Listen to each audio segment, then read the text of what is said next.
Hello friends, I hope you are doing good. So आज का जो वीडियो है डू और don'ts for turtle. So first जो है वो है कि आपको उनको ज़्यादा देर तक एक ही टब में नहीं रखना चाहिए, क्योंकि उनको मतलब ऑब्वियसली बाहर जाने का मन करता होगा या फिर खेलने का मन करता है, क्योंकि हम भी तो सेम ही है ना। हमको अगर कोई एक रूम पे बंद करके रख दिया तो obviously we feel the same suffocation they do which they do. So आपको उनको खुला छोड़ देना चाहिए। एटलीस्ट आप दिन में आधा घंटा 20 मिनट कुछ भी टाइम निकालो, सो उसी टाइम पे उनको खुला छोड़ दो, ताकि उनको भी थोड़ा अच्छा लगे, वो भी थोड़ा खेले। और आप ऐसा करके देखिए तो आपको आप ये नोटिस करोगे कि हाँ, वो अच्छे से खा रहे हैं या फिर वो अच्छे से एक्टिव रह रहे हैं। तो आप काइंडली ये किया कीजिए कि उनको एटलीस्ट हाफ एन आवर तक आप उनको खुला छोड़ दीजिए, एक एक्टिविटी हो जाता है। सो हमारा सेकंड थिंग जो है, टर्टल को उल्टा नहीं करना चाहिए, क्योंकि उस ऐसा करोगे तो आप उनको ब्रीदिंग का प्रॉब्लम होता है, क्योंकि उनको सांस लेने में तकलीफ़ होता है। अभी कभी भी आप उनको उल्टा करते हो तो उनको कभी उल्टा मत कीजिए। उनको आप अगर देखते हो कि वो कभी कहीं पे पलट के उल्टा हो गए हैं तो आप उनको उसी टाइम पे सीधा कर दो, क्योंकि उनको ब्रीदिंग इशू होता है, उनको ऑक्सीजन का कमी होता है। सो ये आप ये ध्यान में स्पेशली रखिएगा, क्योंकि उनको बहुत तकलीफ। बात जो है बहुत जन नहीं जानते कि कोई कोई मजाक मजाक में उनको उल्टा कर देते हैं, उनको नहीं पता होता है कि इनको प्रॉब्लम होता है। तो ये बात मतलब ध्यान में रखने वाली बात है। सो हमारा जो नेक्स्ट है वो है कि आप उनको पानी में तो रख रहे हो, लेकिन ओवर पानी में और ज़्यादा टाइम तक मत रखना, क्योंकि अगर आप वो लोग पानी में तो रह सकते हैं, लेकिन ऐसा होता है ना कभी कभी आप उनको सिर्फ पानी में रख रहे हो, वहाँ पे कुछ है नहीं बास्किंग के लिए, तो उनको ना मतलब सांस लेने में तकलीफ़ होता है। तो आप एक बात ध्यान देना कि हाँ ठीक है, पानी तो चाहिए, उनको पानी में तो रखना ही पड़ता है, लेकिन उनको एक बात आप ध्यान देना कि उनके लिए एक बास्किंग एरिया हो, जहाँ पे अगर उनको तकलीफ़ हो रहा है, अगर उनका मतलब पानी में दम घुट रहा है या फिर कुछ, तो तब वो बास्किंग में जा सके। सिर्फ पानी में आप कभी भी मत रखना, क्योंकि हाँ कभी कभी ऐसा मतलब हो सकता है कि उनको ब्रीदिंग में प्रॉब्लम हो रहा है या फिर कुछ एंड कुछ। सो पानी का लेवल एक्सेस ज़्यादा मत रखिए, क्योंकि जब टर्टल आपके छोटे होते हैं तो उनको उतना ज़्यादा पानी नहीं चाहिए होता है। कोई कोई एक्वेरियम में रखते हैं तो वो बहुत ज़्यादा पानी में रखते हैं, तो उनमें उसमें अगर आप ऑक्सीजन का मीटर लगाते हो तो तब अलग बात है, नहीं तो उनको ब्रीदिंग में बहुत प्रॉब्लम होता है। तो उनके लिए ऐसे कुछ एक आपके पास अगर कुछ है नहीं है बास्किंग के लिए, तो एक पत्थर ही रख दीजिए, सो दैट वो पत्थर में जाके जब उनको मतलब धूप लेना हो या फिर पानी में प्रॉब्लम हो रहा है तो वो आराम से अपना बास्किंग में जाके वो अपना बास्किंग कर लेगा। सो ये बात एक ध्यान देने वाली बात है, क्योंकि बहुत लोग मैंने देखा है, बहुत लोगों को जो बास्किंग एरिया नहीं रखते, एक्वेरियम में रखते हैं, बीच बीच में उनको निकाल के लाते हैं, तो वो सही नहीं है।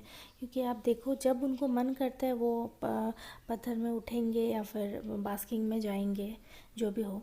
सो इसीलिए एक बास्किंग एरिया रहना बहुत ज़रूरी है उनके लिए। जब मन किया वो बास्किंग में गए और जब मन किया फिर से वो पानी में आ गए। तो एक उनके कंफर्ट ज़ोन के लिए हमें मतलब एक बास्किंग एरिया उनके लिए रखना बहुत ही ज़रूरी होता है। सो जो नेक्स्ट हमारा पॉइंट है वो है, उनको हर वक्त आप पानी में ही मत रखिए। अगर आप उनको हर वक्त पानी में रखते हो, अगर धूप उनको नहीं देते हो, तो क्या होता है, उनको बहुत सारी बीमारियां हो जाती है। सो बहुत सारी बीमारियां हो जाती है। और अगर आप उनको पानी साफ़ नहीं करते, पानी आपको दिन में एटलीस्ट 2 बार तो साफ़ करना ही होता है। और बड़ा टैंक में रखते हो तो तब अलग बात है, ऐसे मेरे जैसे छोटे टैंक में रखते हो तो आप 1-2 बार चेंज कर दिया कीजिए। सो आपको हर वक्त उनको पानी में नहीं रखना चाहिए, क्योंकि आप उनको नहीं सुखाओगे तो उनको मतलब शेल्स में प्रॉब्लम आ सकता है कुछ वैसे। सो आप उनको धूप देना उनके लिए बहुत ज़रूरी है, उनको विटामिन्स भी चाहिए होता है। सो आप उनको धूप में रखा ही कीजिए, मिनिमम आप उनको 1 घंटा तो उनको अच्छे से धूप दीजिएगा। क्योंकि मैं स्पेशली उनको अलग से यूवी लाइट्स वगैरह नहीं देती, मैं उनको टोटली नेचुरली रखती हूँ, नेचुरल जितना मेरे से हो सके। सो मैं उनको अच्छे से धूप देती हूँ, उनके शेल्स को पूरा सुखा देती हूँ। जब उनके शेल्स सूख जाते हैं, उनके बॉडी सूख जाते हैं, ये मैं जस्ट वीडियो पर्पज़ के लिए बना रही हूँ, लेकिन मैं जब उनको धूप में देती हूँ तो उनके पूरा बॉडी शेल्स सूख जाते हैं। एटलीस्ट 2 घंटे के लिए, 1.5 घंटे के लिए धूप में देती हूँ। फिर उसके बाद मैं जाके इनको पानी में देती हूँ। फिर उसके बाद मैं उनको फीडिंग जब देती हूँ तो वो अच्छे से खाते हैं। सो इसी तरह से आप भी फॉलो कीजिएगा। ऐसे छोटे छोटे कुछ कुछ चीज़ है जो मतलब हमें नोट मतलब ख्याल करना होता है। सो जो नेक्स्ट है हमारा 5th पॉइंट, वो है उनका खाना।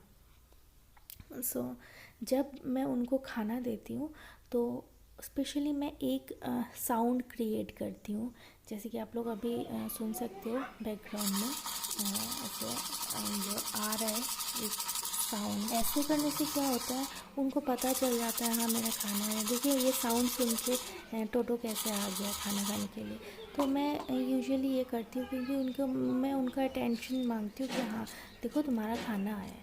सो ये मैं करती हूँ और ये मेरा वर्कआउट होता है, क्योंकि आप देखो इतना अच्छे से ये लोग फिर आके खा रहे हैं। नहीं तो कभी पहले क्या क्या होता था, मैं उनको खाना दे देती थी, फिर उनको वो तो मतलब कभी कभी खाते थे, कभी कभी नहीं खाते थे। अभी ये जो साउंड मैं क्रिएट करती हूँ उनमें उनको क्या होता है कि वो भाग के आते हैं खाने के लिए, हाँ मेरा खाना आ गया। सो ये एक है कि आप उनको प्यार से बुला के आराम से बुला के फिर उनको आप खाना दे सकते हो। मैं तो ऐसे करती हूँ, तो जो मेरा वर्कआउट होता है, हाँ मेरा काम आता है। सो ये प्रोसेस मैं यूज़ करती हूँ। जो हमारा 6th स्टेप है वो है कि टर्टल को बहुत सारे विटामिन्स चाहिए होता है, जो कि हमारा ये जो फूड प्लेट्स है उसी में नहीं होता है। सो उनको हमें एक्स्ट्रा भी देना पड़ता है, जो ये कैल्शियम टैबलेट्स हैं ये, क्योंकि वो इतना वेजीज नहीं खाते, क्योंकि पहले से उनको वेजीज़ का वो नहीं हुआ, तो इसीलिए वेजीज़ नहीं खाते। तो इसीलिए मैं उनको कैल्शियम्स देती हूँ। या फिर मैं उनको प्रॉन्स देती हूँ, सूखी हुई मच्छी देती हूँ। कभी कभी मैं वो नॉर्मली फ़िश भी, छोटा छोटा फ़िश देती हूँ। मैं कभी आपको वीडियो में दिखाऊंगी। तो कैल्शियम दे देती हूँ, जो कैल्शियम पानी में मैं रख देती हूँ। और वो लोग जब ये अपना खाना खाते हैं तो उसी के साथ ही कैल्शियम जो पानी में मिक्स हो जाता है वो खा लेते हैं, या उनके बॉडी को भी मिल जाता है। ये कैल्शियम उनको शेल्स को स्ट्रॉन्ग करता है और उनका बैड स्मेल को भी दूर करता है। सो हमारा 7th जो थिंग है वो है कि आप जब आपके टर्टल बड़े हो जाते हैं तो इतने छोटे टब में नहीं मत रखिए, क्योंकि उनको मतलब मूव करने के लिए भी तो स्पेस चाहिए होते हैं। मेरे टोटो और जोजो जब छोटे थे तब मैं इसी में रखती थी, अभी भी धूप में इसी में देती हूँ नो डाउट, कुछ ही टाइम के लिए जब रहता है। क्योंकि अभी ये लोग बड़े हो रहे हैं तो इनको स्पेस चाहिए मूवमेंट के लिए, थोड़ा इधर उधर टहलने के लिए, मतलब स्विम करने के लिए हो या फिर बास्किंग कुछ भी हो। तो इसीलिए आप उनको कोई कोई होता है कि आपका टर्टल बहुत बड़ा होते जाता है लेकिन आपका टैंक बहुत छोटा होता है। तो ये बात का नोटिस रखिए, क्योंकि उनको भी स्पेस चाहिए होता है अपना मूवमेंट के लिए। एटलीस्ट वो अच्छे से इधर उधर घूम के खाना खा सके या फिर बास्किंग कर सके। तो वीडियो बस यही था। आई होप आप लोग को अच्छा लगे। So thank you so much for watching and keep watching, keep supporting, love.